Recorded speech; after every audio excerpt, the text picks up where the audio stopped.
Timing papers අපි අද කතා කරන්නේ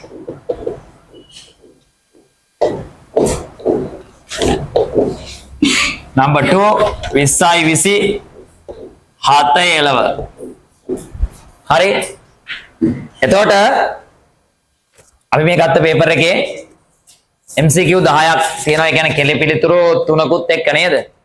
MCQ 7යි කෙලිපිලිතුරු 3යි සමීකරණ අභ්‍යාසය. ඉතින් ඔන්න අද දවසේ 100%ක්ම එක බැච් එකක් ඉවරයි වැඩ. 25 ඉවරයි. හරිද? සෙකන්ඩ් පාර්ට් එකත් එයාලා ලියලා ඉවර කරලා අයියලා කට්ටිය අයියලා කළා විලා හම්බෙලා ගියා. ඇත්ත වශයෙන්ම කිව්වොත් accounting paper එක මේ සැරේ හොඳයි. සුපිරිම සුපිරි. ඒ කියන්නේ paper එක ගැන ඉතාමත් සතුටු වෙන්න පුළුවන්. හරිද? ඒ වගේ අපේ ළමයි ගැනත් සතුටු වෙන්න පුළුවන්. කොන්වෙන්ට් එකේ ගර්ල්ස් එකේ අක්කලා ටිකක් ආවා. ළඟ ඒ කට්ටියනේ ඉතින්. එල කතා කරලා ගියා. සාමාන්‍යයෙන් paper එක අවුලක් නැහැ. ලිව්වස කිව්වා. හැබැයි paper එක මම අතට අරන් බැලුවා. සාමාන්‍ය ස්ටෑන්ඩඩ් එක හොඳයි. අපි නිකන් හිතමුකෝ. අර සිම්පල් විදිහට වැඩ කරලා හරිද? සීනි බෝල වැඩ කරලා ගියපු ළමයි ටිකට එහෙම ගොඩක් වෙලාවට මොනවා වෙන්න පුළුවන්ද? බුදු සරණයි දෙවි පිහිටයි දිව්‍ය රත්නත්තරේ පිහිට ආරක්ෂාවයි කියන්න පුළුවන්. මොකද ඒකේ ප්‍රතිඵලයක් වශයෙන් හරිද? මේ මට මැසේජ් එකක් එනවා. හරිද? මේ මැසේජ් එක මේ මගේ පන්ති ඇවිල්ලා O level ආපු ළමෙක් A level ආවේ නැහැ. එයා බයෝමැස් කරපු ළමෙක්. දානස දෙහස් 25 අයට පේපර් ක්ලාස් තියෙන්නේ කවද්ද? දැන් මේ අද account තිබුණේ. හරිද? රිවිෂන් ළමයින්ට. හරිද? ඇයි දැන් මූ එහෙම කරන්න හේතුවක් නැහැ නේ. මූ මැත් කරපු ළමෙක්නේ. සෝරි බයෝ කරපු ළමෙන්නේ. සර් මගේ යාළුවෙක් ඉන්නවා මේ එයා සර්ගේ පේපර් ක්ලාස් එකට එන්න ඕනලු. ඊට පස්සේ මං කිව්වා යාළුවට මැසේජ් එකක් දාන්න කියලා. ඒ ළමයා එමෂන් එකේ අර මැසේජ් එක මං සීන් කරෙත් දැන් ඒ ළමයාගේ මැසේජ් එක සීන් කරේ. ඊට කලින් මට අර ළමයා මැසේජ් කරා. දැන් මේ මැසේජ් එක ඒ ළමයා දාව මැසේජ් එක කො සර් මං අරයාගේ යාළුවා ක්ලාස් එක ගැන ඇහුවේ. සර්ගේ ක්ලාස් එක කොහොමද තියෙන්නේ මේ පාර එක්සෑම් ලිව්වා. අද ලියලා අදම වැඩේ සනීපෙට දැනිලා. හරිද? මං ඒ ළමයා කවුද කියලා දන්නේ නැහැ. මයිඩස් දම අඟහරුවද මෙහෙම තියෙන්නේ මෙහෙම තියෙන්නේ කියලා. ඒතකොට හිතා ගන්නකෝ පේපර් එක හොඳ මට්ටමක තියෙනවද නැද්ද? තියෙනවා. හරිද? ඒ කියන්නේ accounting paper එක දැන් සාමාන්‍යයෙන් අපි ඉල්ලන අපි බලාපොරොත්තු වෙන මට්ටමට හැදෙනවා. හරිද? දැන් අද ලියලා ඇවිල්ලත් ඒ අක්කලා කියස පේපර් එක ලිව්ව අවුලක් නැහැ. ඒකේ අවුලක් නැහැ. පොඩි අවුලක් තියෙනවා. ගුරු කියන්න ඕනේ නැහැ. ළමයි කියපු කතාව. මේ ලබන මාසෙ ඉඳලා මම රිවිෂන් ක්ලාස් එනවා. ඇයි? හොඳ මීටර ඈ. accounting sure रे. හොඳ මීටර. මොකක්ද අවුල? සර් account එකේ පළවෙනි එක කියලා වුණාස. account එකේ පළවෙනි එකත් කියලා වුණා. ඒක එයාලත් දන්නවා. නමුත් account එකට ඒකක් තියෙනවා. ඔයාලා දන්නව account first එක ඔච්චර ඔයාලා දැන් පහුගිය කාලේ මාතෘකාවක් වෙච්චම කතාවන්නේ නේ. කතිකාවත ගත්තාම කොමර්ස් සබ්ජෙක්ට් තුනෙන් accounting දීලා තියෙනවා ඇඬෙන්නම පේපර් එකට වෙලාවමදි. ඕකනේ කිව්වේ. MCQ පේපර් එකට හැමදාමත් වෙලාවමදි වෙන එකේ මේ ඇති වෙන එකේ මේ සැරේ මදි වුණා. දැන් මේ වගේ මට්ටමකදී ඔය වය කල්ලිව්වා මොකද වෙන්නේ? එයාලා කියනවා MCQ එක වෙලාව මදි වුණා. ඒත් සර් ලකුණු 30කට 35කට ලියාගත්තා. 35 පැනලා ලියාගත්තා. සෙකන්ඩ් පාර්ට් එක හම්බුනාට පස්සේ අවුලක් නැහැ සර් 40 පැනලා තියෙනවලු. ඉතින් අරගෙන 35 තිබුණා මේකෙන් 40 පැනලා 45 තිබ්බත් 80ක එකට යන්න පුළුවන්. හරි. ඒතකොට එයා ගෙස් කරන විදිහට 75 80 එකක් නම් එයාට 85න් උඩට එකක් එනවා. මොකද හේතුව සාමාන්‍යයෙන් බලනකොට පොඩ්ඩක් වෙනස් වෙලා එනවා. හරිද? එයා බයෙන් නෝක් ගෙස් කරන්නේ. එතකොට මේ සැරේ පේපර්ස් ටික ගත්තාම accounting BS ගත්තාම සුපිරිම පේපර් එක accounting. මං accounting හින්දා නෙමෙයි කියන්නේ ළමයින්ගෙම කියනවා. අයිලා කරන් අහන්න 25 දීපුවාගේ සුපිරිම එක accounting. සාමාන්‍ය ගැලරියේ ඉඳලා පල්ලහැට මට්ටමේ හිටපු අය කට්ටිය කියනනම් ආන්ටනව ඇති මෙරහකට මොමෝ accounting paper එක කරකලා ඇතෑරියා වගේ කියනවා. සමාගම් ගානට නිෂ්පාදන පිරිවැය එකතු කරලා. හරිද? එන්න පුළුවන් කියලා කට්ට කැඩේනකම් කිව්වා. හරිද? පන්තියේ කියලා ගණනුත් ඇදෙව්වා. බඩු ඒ වගේම ඇවිල්ලා තිබ්බ නිෂ්පාදන පිරිවැය කැලක් එකතු කරලා. හරි. ඊට පස්සේ හවුල් ව්‍යාපාර ගානට හරිද? ඒ කියන්නේ ඇත්ත කතාව අපි හදලත් නැහැ හවුල් ව්‍යාපාරල. මම හදලා තියෙනවා මුලදී එනවයි හවුල් කරුවෙක් මුලදී යනවයි අගදී යනවයි සහ මම හදලා තියෙනවා කවුරුත් නොහදන විදිහට එකෙක් එනකොට එකෙක් යනවා. හරි. පේපර් එකේ තිබුණේ දෙන්නයි ඉන්නේ තව දෙන්නෙක් එනවා. අමාරුවක් නෑ ලේසි. ඒ කියන්නේ මහ ලොකු දෙයක් නෑ.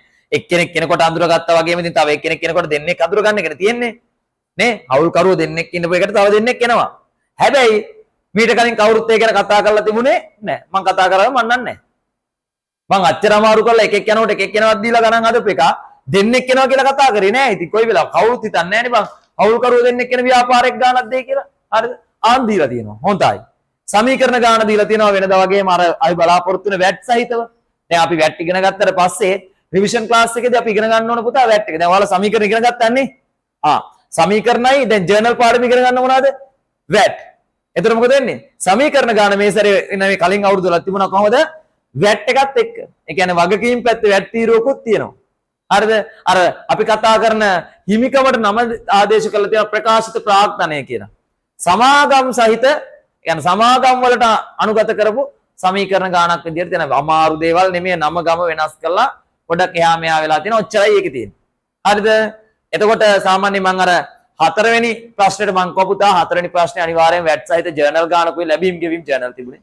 ඕකට ඕම් බලන්න ආයන්න කොටසට අනිවාර්යෙන් එන්නේ මෙන්න මේක කියලා මම කිව්වා අවසාන පාඩම 16 වෙනි පාඩමෙන් එනවා කියලා. අවසාන පාඩමෙන් එනවා කිව්වා කොටසක්. ඒකට ලකුණු 15යි ජර්නල් ගානට ලැබීම් ගෙවීම් ජර්නල් ගානට ලකුණු 25යි 40 ප්‍රශ්න. හරිද? අර කියපු විදිහටම හතරවෙනි එක තියෙනවා. දැන් අපේ කට්ටිය ලැබෙන නැස අන්තිම ගාන මේ බලන්න කොච්චර ලේසිද? අන්තිම ගාන තියෙනවා මුදල් ප්‍රවාහයි දායක විකුණුම් අනුපාත අපි ඔකට කියනවා මේ ලාභ පරිමාණ විශ්ලේෂණේ පාඩමේ. පේපර් එක පෙන්නලා කියනවා සර් මේ දෙක නම් 100ට 100ක් ෂුවර් 40ම හරියි. හරිද? පොදුකාර්ය පිරිවැයකට පෙන්නලා ගා ඒකත් සර් අවුලන්නේ 40ම හරියි. ඒ ඇයි තමන්ට තමන් ගැන විශ්වාසයක් ගොඩනගන්න පේපර්ස් කරන්න ඕන. මේක නැත්තම් අපිට ගොඩ දාන්න පුළුවන් තත්ත්වයක නෑ පුතා A level. A level accounting කියන එක අනිවාර්යයෙන්ම මම එදත් කියවනේ කවුරු හරි කියනවා නම් ඒ එක්සෑම් ලේසි, පේපර් ලේසි, සබ්ජෙක්ට් ලේසි කියලා ඒව එහෙනම් විෂයන් වෙන්න විදියක් නැහැ. හැබැයි අපි වාගේ හිත හදන්න අපි කියනවා පුතා බය වෙන්න එපා. accounting ලේසි මං ඉන්නේ හින්දා. ඒක ඕකේ. ඇයි? මම ඉන්නේ හින්දා ලේසි. මම ඔයාලට උගන්වනවා. ඒක හරි. කවුරු හරි විෂය ලේසි කියලා කියනවා නම් හරිද? කනට දෙකක් ගහලා පේපර් එක අරන් ගිහින් මේක හදලා දියන් පැය පහක් ඇතුළත සර්ට හරි කමන්නේ. මම කියනවා නම් accounting විෂය ලේසි කියලා. පැය පහක් සර් පැය 4න් හදලා දෙන්න මේක කියලා කනට එකක් ගහලා පෙන්නන්න ඊට පස්සේ හදලා දුන්නා නැත්තම්. එහෙම කරන්න බෑ පුතා. හරිද? ඒවා මේ මිනිස්සු හදන්නේ පේපර් ස්ටෑන්ඩඩ් වල හදන්නේ මොනවා කරන්නද? ඔයාලව හිර කරන්න. දැන් එක අක්කා කෙනෙක් අහනවා සර් මේ 6 වෙනි 5 වෙනි ගානේ අයන්න කරලා 7 වෙනි ගාන 6 වෙනි ගානේ ආයන්න කරන්න නම් මට තිබුණා මෙහෙම කියලා. මං කෝ එහෙම කරන්න ඕන පේපර් එකේ ප්‍රශ්න අංක දාලා දෙන්නේ නැහනේ. එහෙමනම් මොකද වෙන්නේ? 2 ඔක්කොටම ප්‍රශ්න 20ක් විතර දෙනවා. පළවෙනි එකේ 1යි, දෙවෙනි එකේ 2යි, තුන්වෙනි එකේ 2යි, හතරවෙනි එකේ 2යි, පස්වෙනි එකේ 2යි, හයවෙනි එකේ 2යි. පහක් අතර 2 10යි, අරකයි 11යි. ප්‍රශ්න 11ක් දෙනවන්නේ. ප්‍රධාන ප්‍රශ්නේ කොටස් වලට කඩන්න නැතුව. පේපර් එකේ ස්ට්‍රක්චර් අපිට වෙනස් කරන්න බෑ. ඒ නිසා මේ වැඩේ හරියට කරන්න. මේ පටන් ගන්න බිඳුවෙන් වෙන්න පුළුවන්. හරිද? මේ පටන් ගන්න වැඩේ 27 ඔයාලා. හරිද? මෙතන ඉඳලා හිමින් අපි හදා ගන්නවා. ඔයාලා නිකන් හොයලා බලන්නකෝ. 27 හරිද? මේ වෙනකොට අපි MCQ කීයක් ලියලා තියෙනවද? දෙවෙනි පාඩම ඉවර කරලා MCQ papers දෙකක් ලිව්වා. ලිව්වද නැද්ද? දෙකක් ලිව්වා. මෙයාලා සෙට් එක එකයි ලියුනේ. දෙකක් ලිව්වා. එදා ඔයාලටත් එන්න පුළුවන් කියලා කිව්වනේ ආවේ නැහනේ කට්ටිය. ඒ මතක නැහැ අපි දැන් මේ අර එක දවසක් සෙමින එකක් දාලා තිබුණේ අපි දෙගොල්ලට වෙන්න පුළුවන් අවසාන දවසේ අවසානට දෙන පේපර් එකට වැඩියෙන් ලකුණු ගන්න කට්ටියට ඔය ඉන්නේ ගත්ත දෙන්න කටවල් උඩ වතුර බෝතලෙන් දෙන්නට උඹලා පන්තිය උන් දෙන්නෙම තමයි ඇවිල්ලා හිටියේ උන් දෙන්න තමයි ගත්තේ වැඩිම ලකුණු අරගෙන නේ උන් දෙන්නම ඈ අපිට තිබුණේ නැහැ නේ උඹලාට දෙන්න කිව්වේ ඒකට තමයි නෑ නෑ මේ පාඩම අපි දන්නවනේ ඒ හින්දා හිටියා හරිද එතන MCQ කීයක් තිබ්බද පුතේ 20යි නේ 15යි 20යි 15ක් හරි 20ක් හරි තිබුණා ඊට කලින් අපි ලිව්වා පළවෙනි පේපර් එකේ කීයක් තිබ්බද 20යි 20ක් හරි 15ක් හරි එකේ තිබුණා නේ පළවෙනි යුනිට් පේපර් එකේ 20යි නේ පළවෙනි යුනිට් පේපර් එකේ 20යි දෙවෙනි එකේ 15යි ඊයේ කීයද ඊයේ 17යි දැන් 1යි 2යි 10යි 10යි 20යි හරිද එතකොට මෙතන තියෙනවා 40යි 50යි 60යි 73 මොනවද ලියලාද ටයිමින් පිට වෙලාව බල බල ලියලා හිමින් හිමින් හදලා ආදපුවා. අයියෝ එච්චරද සර් අපි කරලා තියෙන්නේ. අපි පන්ති ඇතුලේ මේ ඔයාලට දීලා සාකච්ඡා කරනවා. තව මේවා තියරි මතක් කරන්න තියරි රිවිව් එක දෙනවා. හරි. ඊට පස්සේ බූස්ටින් පැක් එක තියෙනවා. ඉතින් ඕවයි තියෙන ගන්නොත් හදන්න තියෙනවා. අපි හම්බෙන්නේ සතියේ පැය දෙකයිනේ. ඔය හම්බෙන පැය දෙකේ ඔච්චර ඇතිය මේ ඔච්චර කරපුවා මදිය. ඒකට මේ වෙලාවට එන්න කිව්වේ. ඉතින් මේක හරියට කරගමු. නැත්තම් වැඩේ අවුල් වෙන්නේ ඔයාට. මට නෙමෙයි ඈ. හරි. එක මූල ප්‍රකාශනයේ මූලික අරමුණ වන්නේ. කියන්නේ බලන්න. ආයතනයක මූල ගිණුම් කරන්නේහි මූලික අරමුණ වන්නේ තීරණ ගැනීමට කළමනාකරුවන්ට තොරතුරු සැපයීම. තීරණ ගැනීමට කළමනාකරුවන්ට තොරතුරු සැපයීම. එහෙමද? එහෙමද? නැත්නම් ආදායම් මත බදු අය කිරීම සඳහා රජයට තොරතුරු සැපයීමද? එහෙම නැත්නම් මූල ප්‍රකාශන පිළිබඳව මතයක් පළ කිරීමට විගණකවරුන්ට තොරතුරු සැපයීමද? මල්ලි මට ওই පැත්තෙන් බෆල් එකයි මයික් එකයි ගෙනත් දෙන්නකෝ. බෆල් එකයි මයික් එකයි. හරි. මූල ප්‍රකාශන ගිණුම් කරන ප්‍රමිතීන්ට අනුකූලව වීමට අධීක්ෂණය කිරීමට තොරතුරු සැපයීමද? ඇල්මත් දක්වන බාහිර පාර්ශ්වයන් තියෙන ගැනීමට තොරතුරු සැපයීමද? මොකද උත්තරේ? පහ කියලා ගාපු කට්ටියත් උසන්න බා. ගිණුම් මූල ගිණුම් කරන්නේ අරමුණ කො පහ නැති ඇත් ඉන්නවා. හරිසෝ. හරිද? කළමනාකරුවන්ට විතරක් තොරතුරු දෙනවද? නෑ. ආදායම් බදු අය කිරීම සඳහා රජයට තොරතුරු දෙනවද? ඒක තියෙන පොඩි කෑල්ලක් විතරයි. දෙක මූල ප්‍රකාශන පිළිබඳව මතයක් පළ කිරීම සඳහා විගණකවරුන්ට තොරතුරු සැපයීම. විගණකවරුන්ට තොරතුරු සපයනවා කියන එක නෑ විගණකවරුන්ට තොරතුරු සපයන්නේ නෙමෙයි මූල ප්‍රකාශන ආදන්නේ. හරිද? ප්‍රමිතීන්ට අනුකූල වීම අධීක්ෂණය කිරීම සඳහා තොරතුරු සැපීම නෑ. පස්වෙනි පිළිතුර නිවැරදි. 1 5 එකට හරි.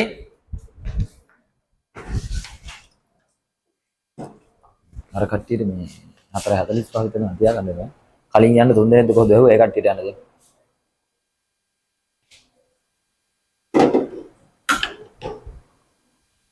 දෙවෙනි එක පහත කුමන නෙවෙතර හරවා දෙන්න මම. පහත කුමන ප්‍රකාශනයේ ගිණුම් කරන්නේ ප්‍රධාන අරමුණ වඩාත් හොඳින් නිරූපණය කරයිද? බලමු එයාගේ ප්‍රශ්නෙත් එකයි. ළඟ යන්නේ නේ. උත්තරෙත් එක වෙන්න බෑද? බලමුද? ආයතනයක ගනුදෙනු මූලික පොත්වල සටහන් කිරීම. ගනුදෙනු මූල්‍ය වාර්තා පිළියෙල කිරීම සඳහා සටහන් කිරීම. මූල්‍ය වාර්තා ගිණුම් කරන ප්‍රමිති පදනම් කරගෙන පිළියෙල කිරීම. ආයතනය පිළිබඳ තොරතුරු කළමනාකරුවන්ට භාවිතය සඳහා sannivedanaya කිරීම. ආයතනයේ ඇල්මක් දක්වන පාර්ශ්වයන් තීරණ ගැනීමට තොරතුරු සැපයීම. කියන එකද? ඒකෙත් පස්වෙනි එක. හරි. පහත තුන්වෙනි එක. හරි.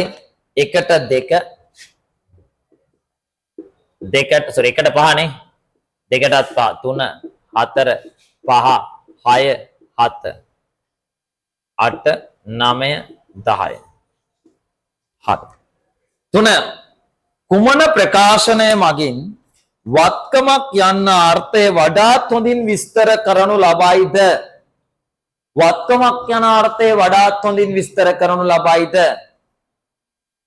වත්කමක් වඩාත් හොඳින් විස්තර කරන්නේ කොහොමද? වර්ෂ දෙකක කාලයක් සඳහා බැංකුවේ වර්ෂ දෙකකටද වත්කමක වර්ෂ දෙකක්ද? නැහැ. එක්කෝ වසරකට වඩා අඩු වුණොත් ජංගම, වසරකට වඩා වැඩි වුණොත් ජංගම නොවන. මූල්‍ය ප්‍රකාශනවල පිරිවැය මත අගය කරනු ලබූ භෞතික පැවැත්මක් ඇති අයිතම. භෞතික පැවැත්මක් විතරද? ආයෝජනයේ කීර්ති නාම ස්ථාවර තැන්පතු වගේ වැතකොට වත්කම් නෙමෙයිද? අනාගත ආර්ථික ප්‍රතිලාභ සහිත ව්‍යාපාරයට අයිති වූ ආර්ථික සම්පත්. අනාගතයේ ප්‍රතිලාභ ලැබෙන ව්‍යාපාරයට අයිති වූ ආර්ථික සම්පත්. හරි. ඒත් අයිති වෙන්න ඕනද කියලා වගේ නිකන් පොඩි එකක් දෙන බලමුකෝ ඊළඟට. අනාගතයේදී මුදල් ලබා ගැනීමේ අයිතියක් ඇති ආර්ථික සම්පත්. අනාගතයේදී මුදල් ඕනේ ආර්ථික ප්‍රතිලාභ තියෙනවා. අරක එකට වඩා මේක වැරදි. තුන්වෙනි එක හරිනේ චුට්ටක් හරි. හතරවෙනි එක වැරදි. ව්‍යාපාරය විසින් පාලනය කරනු ලබන අනාගත ප්‍රතිලාභ අපේක්ෂා කරන ආර්ථික සම්පත්. ඔන්න හරියටම පොයින්ට් තියෙනවා. ව්‍යාපාරය පාලනය කරන අනාගත ප්‍රතිලාභ අපේක්ෂා කරන ආර්ථික සම්පත්. නීතියෙන් අයිති වෙන්න ඕන කියලා දෙයක් තියෙනවද වත්කම් වලට? නෑ නෑ. එහෙනම් උත්තරේ එකෙත් පහ. උත්තරේ එකෙත් පහ. හරි. ඊළඟ ව්‍යාපාර ආයතනයක් විසින් 10%ක වෙළඳ වට්ටමකට යටත්ව ලකුණු කළ මිල ලක්ෂ 2ක් වූ භාණ්ඩ ණය පදනම මත මිලදී ගන්නා ලදී. මෙම ගනුදෙනුවේහි බලපෑම ගිණුම් කරන සමීකරණය නිරූපණය කරන්න. එහෙනම් බලමුනේ. බලන්න මේ 4 වෙනි ප්‍රශ්නය. වත්කම් හිමිකම් වගකීම් ව්‍යාපාර ආයතනයක් 10%ක වෙළඳ වට්ටමකට යටත්ව ලකුණු කළ මිල කීයද? ලක්ෂ 2යි. හරි. හරි. දැන් ලකුණු කළ මිල ලක්ෂ 2යි නම් වෙළඳ වට්ටම 100ට 10යි. ඒ කියන්නේ 20000යි නේද? ඔව්. එහෙනම් 1,80,000යි නේද? ගැනුම්. එවනේ? ඔව්. මෙම ගනුදෙනුවේ බලපෑම ගිණුම් කරන සමීකරණය. මෙයා වාර්තා කරන්නේ නැහැ. මෙයා විතරයි අපි දාන්නේ. වෙළඳ වට්ටම් අපි ගිණුම් ගත කරන්නේ නැහැ. එහෙනම් ගැනුම් නම් මොකද වෙන්නේ? 180යි 180යි නේද? වත්කම් වැඩි වගකීම් වැඩි. පිළිතුර එන්නේ කොහෙද? 180යි 180යි වත්කම් වගකීම් කියවෙන පිළිතුරද? අංක 1. 1. හරිද ළමයි?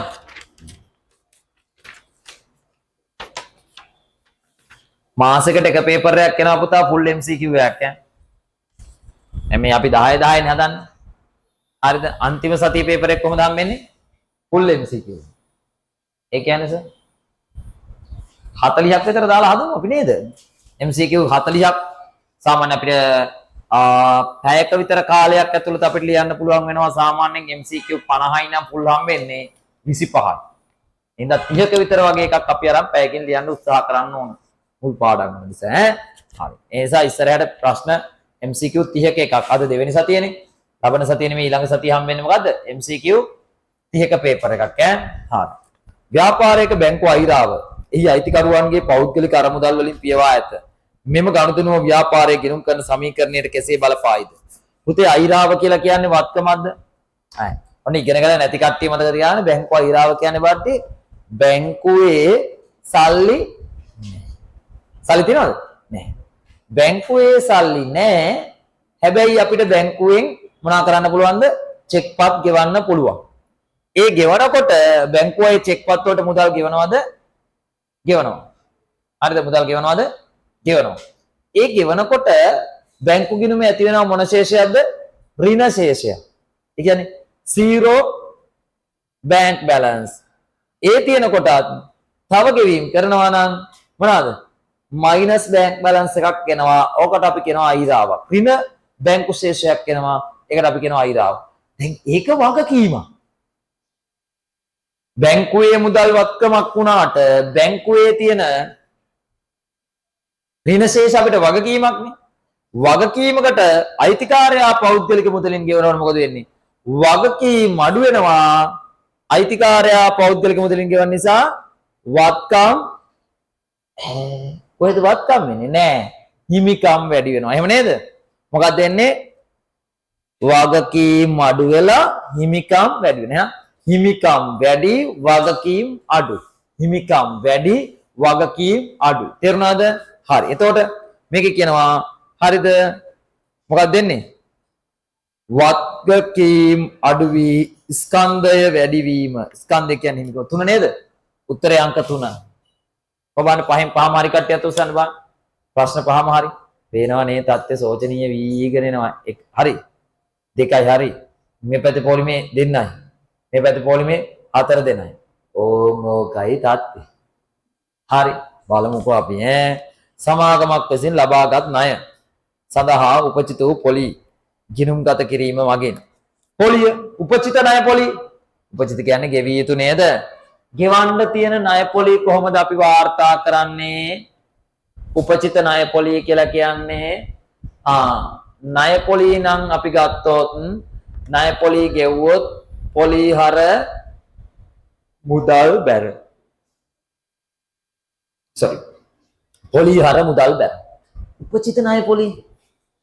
පොලී හර උපචිත ණය පොලී බැර. පොලී කියන්නේ වියදම් වැඩිවීම. හරිද? වියදම් වැඩි වෙනවා. එතකොට මොකද වෙන්නේ? මේන් බලන්නකෝ සමීකරණයට දාපුවාම වත්කම් හිමිකම් වගකීම් උපචිත ණය පොලී ගිණුම්ගත කිරීම. ණය පොලී කියන්නේ අපි ගංගාව 2000යි කියලා. ණය පොලී හිමිකම අඩු වෙනවා. උපචිත නිසා වගකීම වැඩි වෙනවා. උපචිත ණය පොලී කියලා කියන්නේ වගකීම. පැහැදිලිද පුතේ? උපචිත ණය පොලී කියන්නේ මොකද්ද? වගකීම. වියදමක් නිසා හිමිකමෙන් අඩු වෙනවා, වගකීමක් නිසා වගකීම් වැඩි වෙනවා. එහෙනම් මොකක්ද කියන්නේ? හිමිකම් අඩු වන අතර වගකීම් වැඩි වේ. අංක 3. හරිද? නිමේෂ් මොකද වැරදිලාද? හරි. ඊළඟට අපි යන්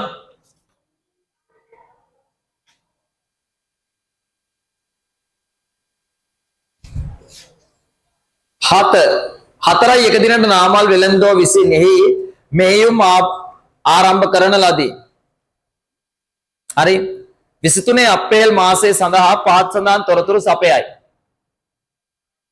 මූලික පොත්වල එකතුව විකුණුම් ගැනුම් මාපසයම් ලද වට්ටම් වෙනත් තොරතුරු විකුණුම් පිරිවැය මෙහෙයුම් වියදම් ලද වට්ටම් දුන් වෙළඳ වට්ටම් මුදල් වට්ටම්. හරි. අහනවා 25 අප්‍රේල් මාසයේ සඳහා හඳුනාගත් මුළු ආදායම සහ වියදම වන්නේ. ඕන් ඉතින් පොඩි ප්‍රශ්නයකට මුහුණ දුන්න තැනන්නේ. ඔච්චරලා සර් නිව්ටල් ගහලා දැන් දුන්න කෙලින්ම මෙහෙම කන්දා. දැන් මොකද කාන්ද මැදලා ගග දගලා යන්නේ. ඇයි? රේස් කරාට යන්නේ කාන්ද බර වැඩිනේ. ඇයි? දැන් මේක ගැන හිතන්න ඕන. හොඳයි. හිතමු අපි. සර් මෙන්න මේ විදිහට හිතුවොත් මොකද නේ?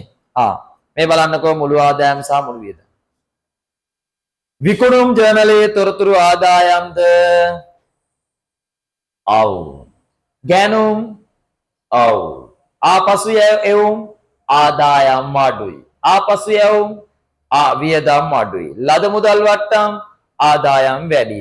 විකුණුම් පිරිවැය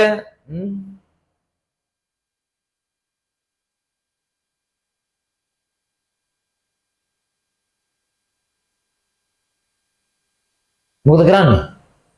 මාරයින්. විකුණුම් පිරිවැයට මොකද කරන්නේ? ආරම්භක තොග ධන ගැනුම් ඍණ අවසාන තොග නේද තියෙන්නේ. ආපසු යමුත් අඩු වෙලා. ඈ බලමු. මෙහෙයුම් වියදම් වට්ටම් හැර. එහෙනම් වියදම. ලද වෙළඳ වට්ටම් අදාළ නැහැ. දුන් වෙළඳ වට්ටම් අදාළ නැහැ. දුන් මුදල් වට්ටම් වියදම්. එහෙනම් ආදායම් ටිකයි වියදම් ටික එකතු කරා නම් දෙකම ගන්න පුළුවන් නේ. එතකොට විකුණුම් පිරිවැය මොකද කරන්නේ? විකුණුම් පිරිවැය මොකද කරන්නේ?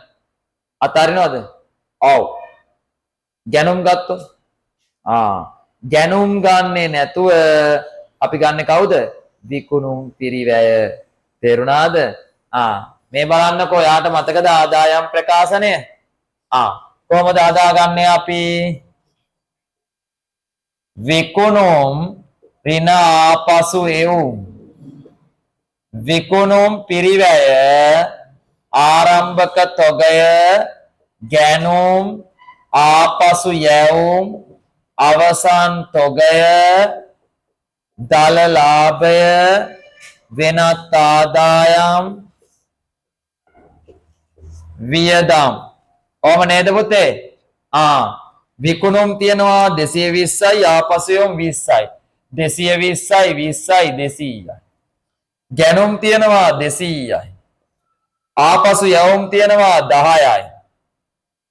ලද මුදල් වට්ටම් තියනවා ලද වට්ටම් විදිහට 5යි. විකුණුම් පිරිවැය 110යි. හරි. මෙහෙයුම් වියදම් මෙන්න මෙහෙයුම් වියදම් 60යි. වෙළඳ වට්ටම් නෑ දුන් වට්ටම් 10යි. ඔය ටික දාපුවම ෂෝක් එකට එනවා. මේ දෙන්න අපි දන්නේ නැති නිසා තමයි අපිට ප්‍රශ්නේ ආවේ. නේ? ඔන්න ඔහම. එයාලා දන්නේ නැති නිසා එයාලා හොයන්න ඕනේ නෑ. මේ 90යි 5යි 95යි මෙතන තියෙනවා 70යි 25යි ලාභය. අපෙන් අහන්නේ හැබැයි මුළු ආදායම්. ආදායම් මොනවද වෙන්නේ? ඔන්න ආදායම් ටික. මෙතනින් 200ක් එනවා ආදායම්. මෙතනින් 5ක් එනවා ආදායම්. එතකොට කීයද පුතේ? 205යි නේ? ආදායම් කීයද? 205යි. වියදම් කොහමද ගන්නෙ? මෙන්න වියදම් කීයද? 180යි. 180යි. එතකොට පිළිතුරු අංක 3 නේ? පිළිතුරු අංක 3. හරිද? ආදායම් විකුණුම් සහ වෙනත් වියදම් ගන්න විකුණුම් පිරිවැය සහ වියදම්. තේරුණාද පැටවුනේ? හරිද? කොහොමද හරි කට්ටිය? හිත කීරි ගහලා ගියපු කට්ටිය ගොඩක් ඉන්නවා වගේ.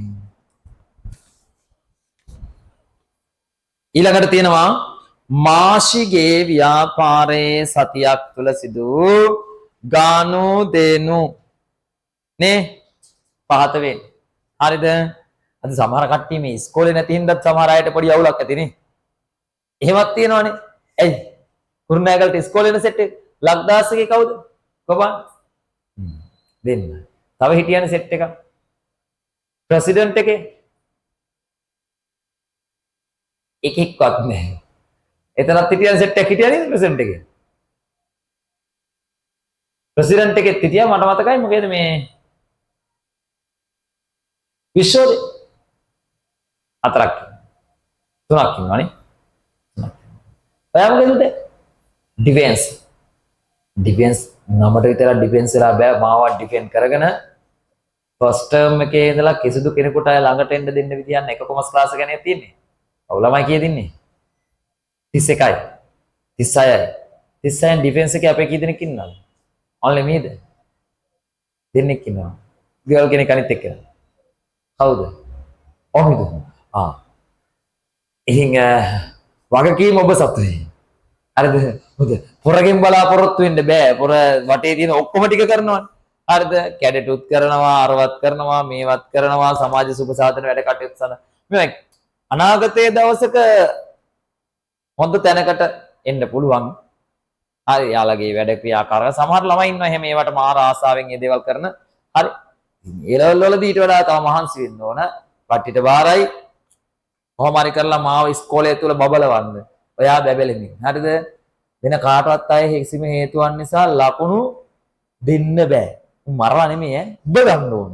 වෙන එකේ 90ක් ගන්නවා නම් ඔබ 91ක් ගන්න. වෙන එකේ 99ක් ගන්න ඔබ 100ම ගන්න ඕන. ටීචර් 100 දුන්නේ නැත්නම් කමන්නේ 99 තිබ්බා වයි. ටීචර් 100 දෙන්නේ නැහනේ. හරිද? ඒ වගේම කවුද විශ්වෝදේ මේ සැරේ කී දෙනෙක් ඉදිරිය ඉන්න 6ක්ද 5ක්ද 3යි තව කවුද ඉන්නේ 4යි ඔව් ලොකු වගකීමක් තියෙන වැඩේ ඈ තුන්දෙනාටම වැඩ කරන්න නැති කට්ටියනේ හොඳට වැඩ කරන සෙට් එකක් ඉන්නේ හරිද මම දැන් තව ටර්ම් ටෙස්ට් කරන ඔයාලට දැනුවත් කිරීම කරේ නැහැ නේ නෑ ටර්ම් ටෙස්ට් දැනුවත් වෙච්චාම තමයි මම ඉස්කෝලේ අහගෙන ඉන්නේ මොකක්ද ඉස්කෝලේ හරි ඔයාලා මෙච්චරනේ අර පන්ති මෙච්චරක් ඉන්න 4 දෙනාගෙන් පිට කොහෙවත් ආයේ තියෙන්න බෑ පන්ති වලට මම ටාගට් දෙන්නේ ඉස්කෝලේ. මම වල පන්තිත් කියලා තියෙනවනේ 2025 අයියලා කලයි මම හූරලා ගත්තේ තියෙන්නේ. ඈ සමහර ඉස්කෝලවල ඉස්කෝලෙම එකයි. ඌ තමයි පන්ති පළවෙනි. හරිද? වැඩිම ලකුණු ගන්න ඌ. කරන්න දෙයක් නැහැ. උට ගන්න වෙනවා. සමහර ඉස්කෝලවල 8ක් ඉන්නවා. එකේ ඉඳලා 8ටම අපේ උන්. ඉතුරු වෙන්නේ ඊට පස්සේ. කරන්න දෙයක් නැහැ ඉතින්. මහන්සි වෙන්න ඕන. හරි. එහෙම තිබුණා. මට මතකයි මේ විදිහට තිබුණා මැදමුල්ල ඉස්කෝලේ 2005 බැච් එකේ එක ටර්ම් එක 9 දෙනෙක්ව 10ක් 9ක් ඉන්නවා. එකේ ඉඳලා 8ට අපේ එකෙක් 9 වෙන එකෙක් 10 වෙනි අය අපේ. හරිද? එයාලට මිස් වුණා මොකද්ද? පීසා හට් එකේ අන්ලිමිටඩ් කෑම. අභියෝගයක දෙනවා පීසා හට් එකේ ඒ ගෲප් එකටම ඉස්කෝලේම ළමයි එක්කන් ගිහිල්ලා අන්ලිමිටඩ් කෑම අරන් බඩ පැලෙනකම් කන්න දෙනවා. ටාගට් එක මොකද්ද? ඔයා පන්තියේ පළවෙනිය වෙලා වැඩක් නැහැ. පන්ති කීයක් තියෙනවද ඔයාලගේ ඉස්කෝලේ? 2යි. පන්තියේ පළවෙනිය වැඩක් නැහැ. ඔයා එක පන්තියක් කියන්නකෝ. ඔයා ඒ පන්තියේ පළවෙනියා. අර තුන් දෙනා තව පන්තියක් කියන්නකෝ. එයාලා 1 2 3 වෙන්නත් ඕන. එතකොට තමයි පුළුවන්. තුන් දෙනා මේක පන්ති. අරයා අනිත් පන්තිය. හරියට. ඒ තුන් දෙනා 1 2 3 වෙන්න ඕන. අරයා ඒ පන්තියේ එක වෙන්න ඕන.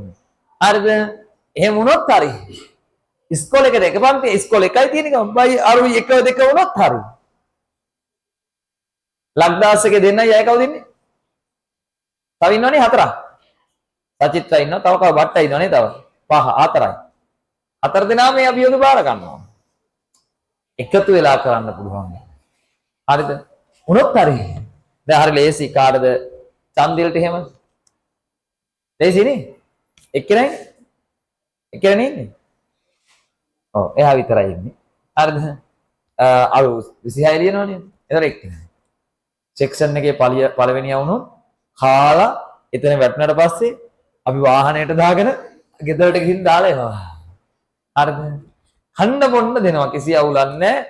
මම දැන් ගණතුන කෑම බීම සල්ලි වලින් ගණතුන කරා. ළමයින්ට දෙන පගාව වෙන්නේ කෑම බීම සහ සල්ලි. හරිද? දැන් ඉස්සෙල්ලා උස්සන් ආවේ අයියලාගේ මේවා ටික. මට ඒ ටික ඔක්කොම බල්ලි ඉවර කරන්න බැරි වුණා. බලන්න වෙලාව සෙට් වෙන අර පල්ලෙහා තව වැඩක් තිබුණා. ඒකට මම බැස්සා. Day planning book. ආලාගෙත් දැන් ඒ ටික යනවා. ඉතින් බැලුවන්නේ ක්ලාස් එකෙන් දෙකෙන් බැලුවනේ. ඔව් දෙකෙන් බැලුවා. මේ සතියේත් බලනවා. මේ සතිය නම් මම තව කෙනෙක්ව ගෙන්න ගන්නවා වැඩේට. මට තනියෙන් කරන්න බෑ. හරි අපි යමු පුතේ ඊළඟ ගානට. මාසිකයේ ව්‍යාපාරයේ තුල සිදු වූ ගනුදෙනු පහත වේ. බලන්න 2.1 පිරිවැය 40ක තොග ණයට ගැනීම. 2.2 අයිතිකරුගේ භාණ්ඩ ගැනීම 5යි. 2.4 පිරිවැය 25000ක භාණ්ඩ 45ක ණයට විකිණීම. 2.6 60000ක විකුණුම් ගිවිසුමක්. 2.25 සිදු කිරීමට නියමිත. එහෙම එකට සඳහා 15000ක් අත්තිකාරම් ලැබීම.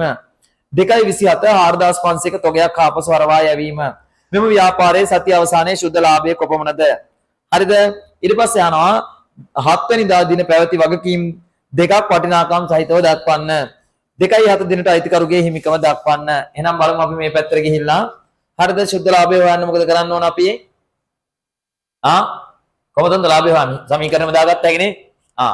වත්කම් හිමිකම් වගකීම් 1 2.1 40ක තොගයක් ණයට ගැනීම 40යි 40යි 2.2 අයිතිකරුගේ භාණ්ඩ ගැනීම 5000යි ඔන්න 5000යි කීයද පුතේ හිමිකම 5000යි මේක ගැනීමලි හරිද ඊළඟට පිරිවැය 25ක භාණ්ඩ 45ක ණයට විකිණීම 2යි 4 25ක භාණ්ඩ 45කට ණයට විකුණනකොට 20යි පුතා ලාභ නේ ලාභ 20යි හරි ඊළඟට 60000ක විකුණුම් ගිවිසුමකට යටත් අත්තිකාරම් ලැබීම 2.6 අත්තිකාරම් හම් වෙනකොට 15000ක් වත්කම් සහ වගකීම් පුතේ අත්තිකාරම් ලද අත්තිකාරම් අපිට වගකීමක් තේරුණාද අත්තිකාරමක් හම් වෙන එක අපේ වගකීමක් තොග ආපසු හරවා යැවීම 2.7 ආපසු වලට 4500ක් තොග අඩුයි ණය හිමිට 4500ක් අඩුයි අපෙන් අහනවා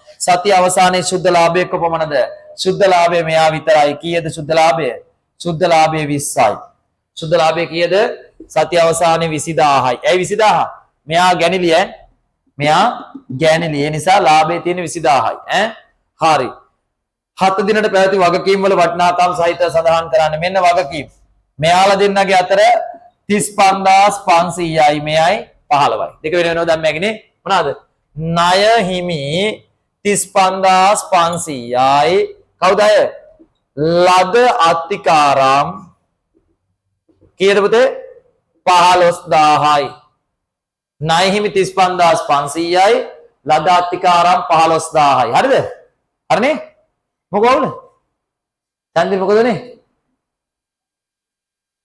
ඇයි ඒක වගකීමක් නෙවෙයි ඒතකොට ඉතින් අඩු කරන්න එපා යකෝ ණයට ගත්තා නම් උටනේ ආපස්සේ යවලා තියෙන පුතේ නේ ඕකයි ප්‍රශ්නේ කොයින් හරි එකක් දෙනවද අද බලන් හිටියා අදවත් 10න් 10 හරියයි අදත් කියලා වුණා හරිද අයිතිකරුගේ හිමිකම අවසාන හිමිකම කීයද 15යි නේ අවසාන හිමිකම 10 වෙනි එකට 15000යි ඕකයි ප්‍රශ්නේ ඔබන්න 10න් 10 මාරි කට්ටියට උස්සන්න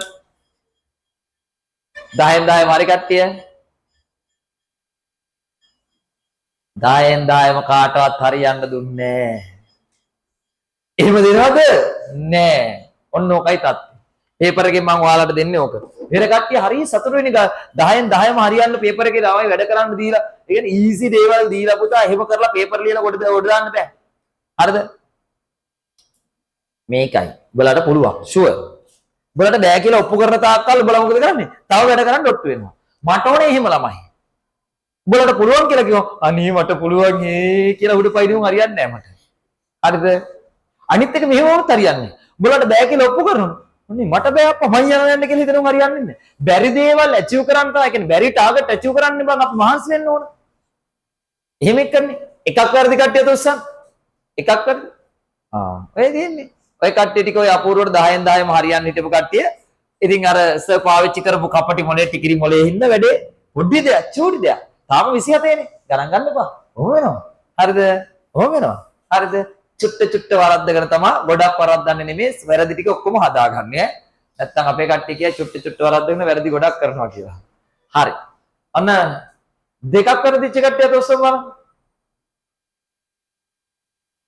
මේ අවස්ථාවේදී ඉතිරි අය වෙනුවෙන් තප්පරයක නිහඬියාවකින් චෝකි.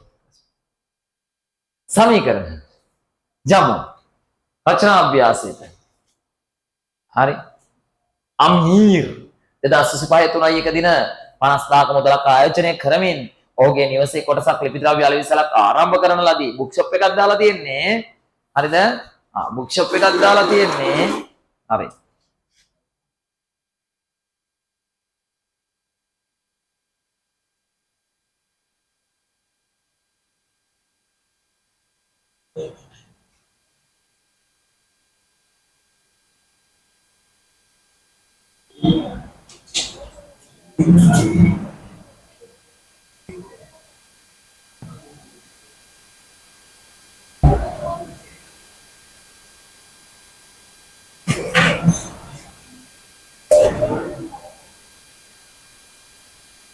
හරි අමීර් මොකද වෙලා තියෙන්නේ බුක් ෂොප් එකක් අරන්නේ පටන්ගෙන තවද ඔහුගේ ව්‍යාපාරයේ භාවිතය සඳහා ලක්ෂ 4ක ලී බඩු දෙදිනම ගෙන එන ලදී කිව්වම මොකද වෙලා තියෙන්නේ පුතේ මොකක්ද අවුල ගෙන එන ලදී ඒ කියන්නේ මොකද්ද ප්‍රාර්ථනානේ නේ මල්ලි අර එලාගේ යන කට්ටියට ඇයි ඉරවුවද මේ පැත්තට ගත්තොත් බලන්න මේ අවුල නැද්ද? කොතනින්ද මම හදන්න පටන් ගන්න ඕන? මකන්න යන්නේ දැන් මම ගාන හදන්න යන්නේ. දැන් අවුල නැද්ද? ඉරන් ගානට යන්න හදන්නේ. ඔන්න මේ ටික ඉවරයි. එයා මට හදන්න ඕන සීමාව කියන්නේ. මොකද? අනේ. කොතනින්ද පටන් ගන්න ඕන? මේ හරියට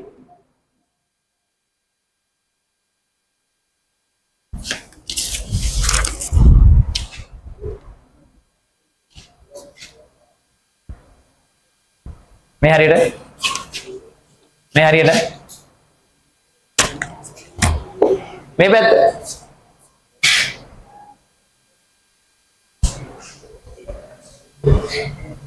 මේ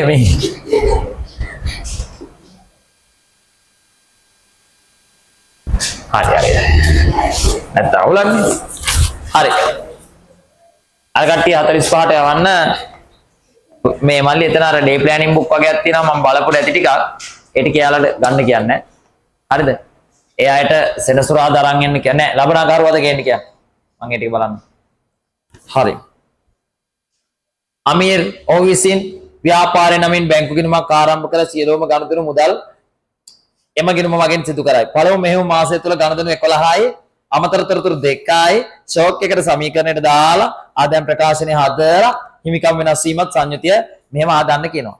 ඔන්න වැඩේ හරි. දැන් ලබන සතියේ ඊළඟ පාර හම්බෙන පේපර් එකේ එහෙම හම්බෙන්නේ මොනවත් එක්කද මේක සමීකරණ ගානක් එනකොට? Plus VAT. හරිද? ඔය VAT එකත් එක්ක එතකොටනේ අපි හුරු වෙන්නේ. ගණදෙන වලට VAT දාන්න ඕනේ. එතකොටනේ හුරු වෙන්නේ. හරිද? දැන් මම පොඩ්ඩක් මේ සමීකරණ පොඩ්ඩක් හුරු වෙන්න අමතක වෙච්ච සමීකරණ මතක් කරන්න ගියේ. හරි. ඔන්න පළවෙනි එක.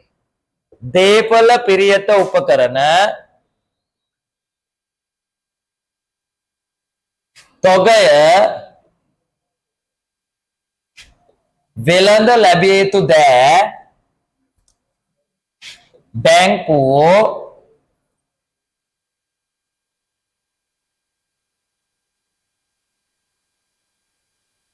වෙළඳ ගෙවිය යුතු දෑ ණය හිමිකම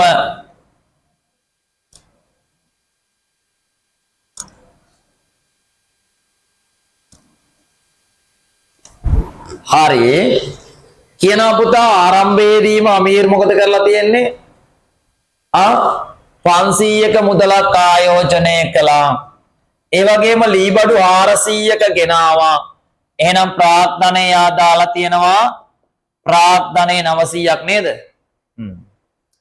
ඊට පස්සේ 300ක ලිපිද්‍රව්‍ය ආයතන අත්පිට මුදලට ගත්තා බැංකු අඩුයි 300යි තොගය වැඩි 300යි 90ක පිරිවැය ලිපිද්‍රව්‍ය ආයතන 120කට අත්පිට විකුණා තොගය අඩුයි 90යි 120ක් බැංකු වැඩි එහෙනම් ලාභයේ තියනවා පුතා 30යි ලාභයේ තියෙන කීයද 30යි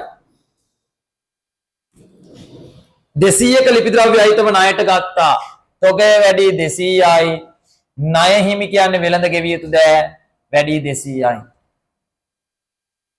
50ක් ලිපිද්‍රව්‍ය ආයතන දෝෂ සහිත නිසා සැපයීම් කරුවන්ට ආපහු යවුවා මෙන්න තොගය අඩුයි 50යි ණය හිමි අඩුයි 50යි හරිනේ ඔව් 60ක ලිපිද්‍රව්‍ය ආයතන 50කට අත්පිට විකුණා 60යි තොගය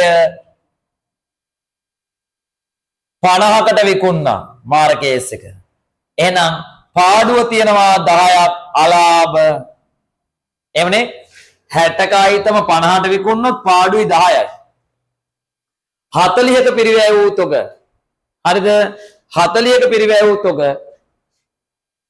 40ක පිරිවැය වූ තොග 90ක අත්පිට මුදලට විකුණන එන මේ තොගය අඩුයි 40යි 90යි අත්පිට ලාභයි පුතේ එතන 50යි ලාභ 50යි 100ක තොග 140කට ණයට විකුණාම ලාභයි 40ක් 100ක තොග 140කට විකුණා ලාභයි 40යි 25ක කාර්යාල සහකරුගේ මාසික වැටුප බැංකු අඩුයි 25යි වැටුප් කියලා හිමිකම අඩු වෙනවා 25යි වැටුප් කියලා හිමිකම අඩු වෙනවා 25යි නාරදගේ පෞද්ගලික භාවිතයට 50ක් ව්‍යාපාරයෙන් ලබා ගත්තා බැංකු අඩුයි 50යි මොකද්ද හිමිකම අඩු වෙනවා 50යි මොනවාද ගෑනිලි නේ ගෙවිය යුතු ශේෂ මත 105ක වට්ටමක් යටත් ලිපිද්‍රව්‍ය සැපයීම් කරුවන්ට ගෙවිය යුතු මුදල ගෙවන ලදී බලන්න සැපයීම් කරුවන්ට කීයක් ගෙවන්න කියලා මේ 200න් 50ක් ගෙම 150යි නේ එහෙනම් 150ක් ගෙවන්න 150ම නිදාස් කරන්න 105ක වට්ටමකට යටත් මේ 200න් 50ක් ගියා 150යි එයාව නිදාස් කරන්න 105යි කියන්නේ වට්ටම 7.5යි ලද වට්ටම එහෙනම් 142.5ක් මුදල් ගෙවන එහෙම නේද වෙන්නේ ඇයි එන්න බෑ යන්න ඕන යන්න මට එන්න බෑ යන්න හේතුව කියන්න නැත්නම් මං එතෙන් යන්න ඕනේ නේ යනවා නම් තව වෙලාවක් තියෙනවා එයාලට විනාඩි 10ක් විතර තියෙනවා කලින් යන්න ඕනේ ඉතින් ඇයි පුතා කියලා එනේ එක්කෙනාගේ වහන්න මං අතින් යන්නේ මේ වැඩි දාලා අපිත් යන්න ඕනේ සර් කියන්න ඕනේ එතකොට හරිද හරි මේ බලන්නකෝ 150යි 150ට 100ට 5යි කියන්නේ 7.5යි නේ 7.5ක් ලද වට්ටම් 150ක් ගෙවන්න 142.5ක් ගෙවන්න හරි ඔන්න ලියලා ගියා ඒ ටික හරිද අපිට එකේ ඉඳලා 11ට ඒ ටිකට දාන්න කියන්නේ නේ 100ට 5ක වට්ටම කඩු කරන ණයගතියන්ගෙන් ලැබිය යුතු මුදලද ලබා ගන්නා ලදී උටා ඒකක් දාන්න එපානේ ණයගතියන්ගෙන් ලැබිය යුතු මුදල ණයගතියන්ගෙන් ලැබෙන්න තියෙන කීයද බලමු මේ 140යි එහෙනම් 140න් පියවන්න 105ක වට්ටමක් කියලා කියන්නේ 7යි එහෙනම් දුන් වට්ටම දීලා 133ක් සල්ලි ගන්නවා එහෙම නෙවෙන්නේ මේ බලන්න 140යි 100ට 5යි කියලා කියන්නේ 14යි 7යි එතකොට 7ක් අඩු කරගෙන 140 නිදහස් කරන්න 7ක් අඩු කරගෙන 133ක් දෙනවා 7යි දුන් වට්ටම දැන් හරි 400යි බිඳුවයි මේක හොයලා කියන්න බිඳුවයි මන් දන්නේ බිඳුව හොයන්න විතරයි. කීයද? 160යි. 160යි මෙයා 375.5යි. මෙයා අපේ ඒ දෙකත් එකට දැම්මද? ගාන කියවලා නැහැ කියන්නේ ඒකනේ මිනිස්සු. ඉහත 1 සහ 11 ගන්න දුන්නු දාන්න කියන්නේ ඉස්සල්ලා. හරි හරි ඔයාලා හරි. ඔය දෙක දැන් මාත් යටින් දානවා. ඉස්සල්ලා මේක හොයලා ඉන්න ඕන. හරි. කමන්නේ. ඔයාලා ගිහිල්ලා එහෙමනේ. ඔයාලා ආස එහෙමනේ. එහෙම දාස්ස. නෑ එහෙම කියලා බෑ පුතේ ඈ. හරිද? දැන් හරි 11 වෙනකන් ගනුදෙනු දැම්මා. සමීකරණ දාන්න කියන්නේ ආදායම් ප්‍රකාශ. ඉතින් මේකට අයව දාන්න ඕනේ ආදායම් ප්‍රකාශ මේක ඕන. කමන්නේ. ඔයාලගේ ආසාවනේ. හරිද? නෑ මේක එකතු කරලා ගත්තා නම් හරි දැනට ඔහොම තියන්නකො අර මේ ටිකේ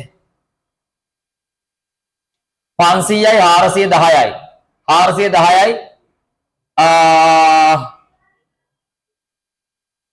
350යි 300යි 300න් 140ක් අඩු වෙච්චාම 160යි මෙයා මෙතන ගත්ත 200යි 320යි 320යි 420යි 450යි 450යි 450න් අඩු වෙනවා 50යි 425ක් ගියපුවාම 375යි 375න් මෙතන තියෙන කියලා 375යි මෙතන වෙනස 9.5යිද අවුනේ 9.5යි 142ක් ඍණ 133යි 33 ඉඳලා 9.5ක් අඩු වුණාම 0.5යි 15න් මෙතන යාපැත්ත ගියා 14න් 9ක්